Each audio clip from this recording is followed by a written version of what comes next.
सुप्रभात बच्चों, आप सभी को पुनः स्वागत है। पाठ 14 संत नामदेव समाज सुधारक पाठ में। इस पाठ के भाग 2 में शेष भाग को पढ़ते और समझते हैं। नामदेव ने अनेक स्थानों की यात्रा की और सीधे सरल शब्दों में अपनी बात लोगों तक पहुंचाई।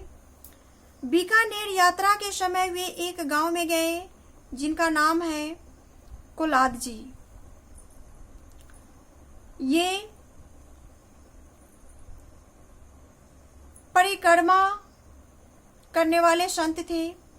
यह जगह जगह पर जाकर अलख जगाते थे, लोगों को ज्ञान देते थे। इसी यात्रा में यह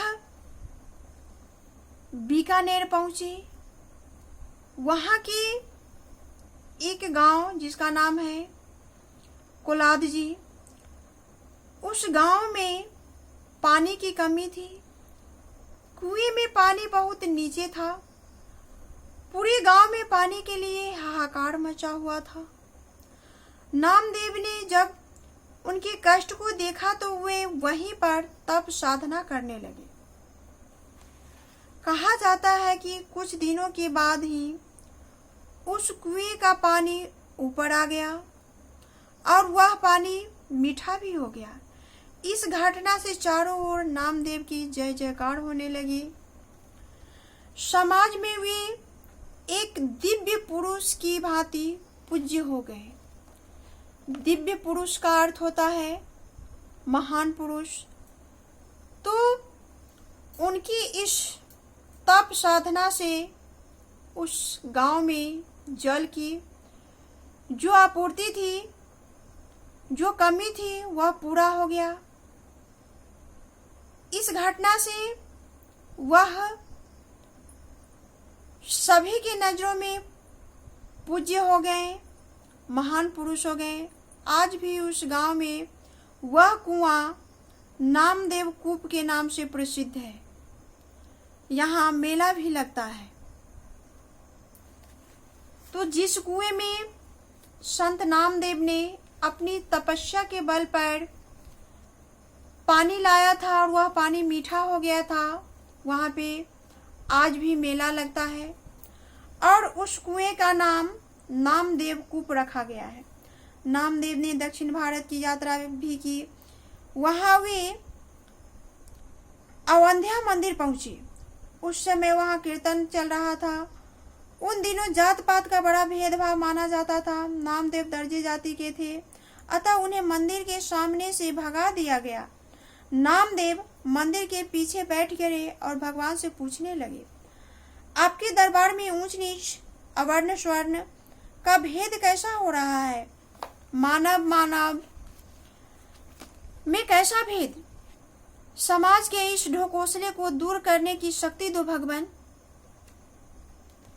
जब अवंध्या मंदिर में नामदेव को प्रवेश नहीं करने दिया गया तो नामदेव भगवान के मंदिर के पीछे जाकर भगवान से यह सवाल करने लगे कि आपके दरबार में यह कैसी भेदभाव, कैसी ऊंच नीच, कैसे अवर्ण सवर्ण के भेदभाव हो रहा है भगवान? आप इस मानव के बनाए हुए ढकोसले को अंत क्यों नहीं करते हैं? लोग मानते हैं कि इस पर अवंध्या मंदिर का मुख्य द्वार ही इनकी ओर घूम गया, अर्थात इनकी तप में, साधना में हुई शक्ति थी जिसके बल पर यह सभी संभव हो रहा था। आज भी वह मंदिर पंचमुखी है। यह घटना लोगों के मन परिवर्तन की सूचक भी मानी जाती है। नामदेव के समय में शिक्षा का प्रचार प्रसार बहुत कम था। वे घूम घूम कर समाज में ज्ञान का अलख जगाते रहे। इनके गाय अभंग लोगों में खूब प्रचलित हुई। ये जो अभंग गाए हुए थे, अभंग का अर्थ होता है जिसे खंडित नहीं किया जा सके, वह लोगों में खूब प्रचलित हुआ।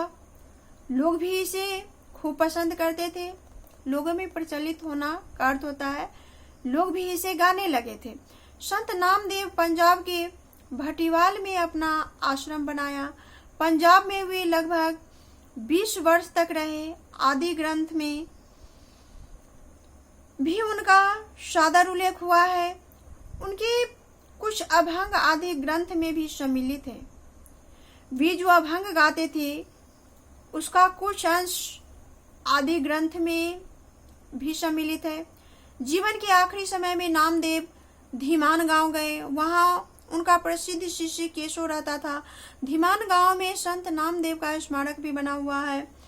इस मंदिर में उनके रचे अभंगों का पाठ होता रहता है। जो अभंग संत नामदेव ने रचा था उसकी पाठ धीमान के मंदिरों में होता है।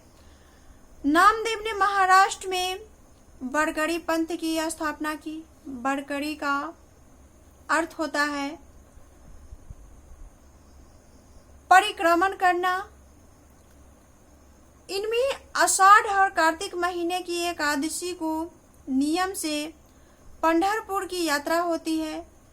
इस यात्रा में भाग लेने वाला वारकरी पंथ कहलाता है।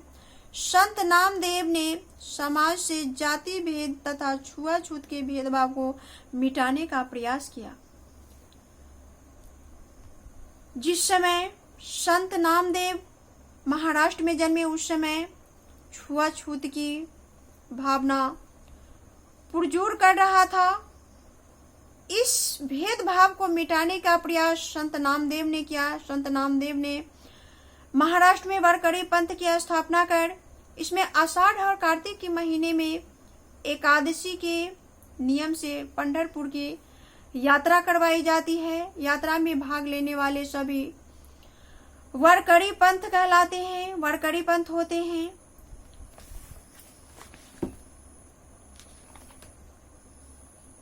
उन्होंने अपने अभंग में इसी भावना का परिचय देते हुए कहा है, गंदी जमीन पर तुलसी उगी उसे अपवित्र नहीं कहते, काक विष्ठा से पीपल जन्मा उसे अमंगल नहीं कहते, दासी के पुत्र को राजपद मिला पीछे उपमा नहीं देते, नामा कहता जाति का मैं शिल्पी जाति में उपमा नहीं देते। अर्थात संत नामदेव कह रहे हैं गंदी जमीन में यदि तुलसी उगा हो तो उसे अपवित्र नहीं कहा जाता। कौवे की विष्ठा से मल से यदि पीपल जन्मा है तो उसे अमंगल नहीं कहा जाता, उसे भी शुभ ही माना जाता है। दासी के पुत्र को यदि राजकाज मिला है तो उसे किसी दूसरे के नाम के साथ जोड़कर उसे किसी की उपमा नहीं दी जाती है। नामा कहता है जाति में शिल्पी जाति की उपमा नहीं देते, अर्थात शिल्पी जाति को नीच दृष्टि से नहीं देखा जाना चाहिए। नामदेव अपने जीवन के अंतिम समय में पंजाब से पंढरपुर आ गए थे। वहीं पर 80 वर्ष की आयु में सन 1350 में उनका देहांत हो गया। पंढरपुर में ही उनकी समाधि बनी हुई है। आगे चलकर कबीर, गुरु नानक, रैदास, पीपा आदि संतों ने इनके बताए मार्ग का अनुसरण किया। संत नामदेव सच्चे अर्थों में समाज सुधारक थे। इन्होंने जिस पथ पे अपना कदम बढ़ाया था, आगे चलकर संत कबीर, गुरु नानक, रैदास, पीपा आदि संत भी इन्हीं के बताए गए रास्ते को अनुसरण किए। इन्हीं के बताए गए रास्ते पे ये सभी संत भी चले। यह सच्चे अर्थों में एक समाज सुधारक थे। तो बच्चों, आपको इस पाठ से समाज में जागृति लाने की शिक्षा मिलती है। आपके समाज में फैले हुए छुआछूत की भावना जैसी कुप्रथा को मिटाने के लिए बल मिलता है। साथ ही साथ यह पाठ शिक्षा के प्रचार प्रसार पर भी जोर दे रहा है। यह पाठ परोपकार की प्रवृत्ति से भी ओतप्रोत है। ढोंग और आडंबरों पर करारा चोट किया गया है। बच्चों, मैं आशा करती हूँ कि यह पाठ आप सभी को समझ में आया होगा। धन्यवाद।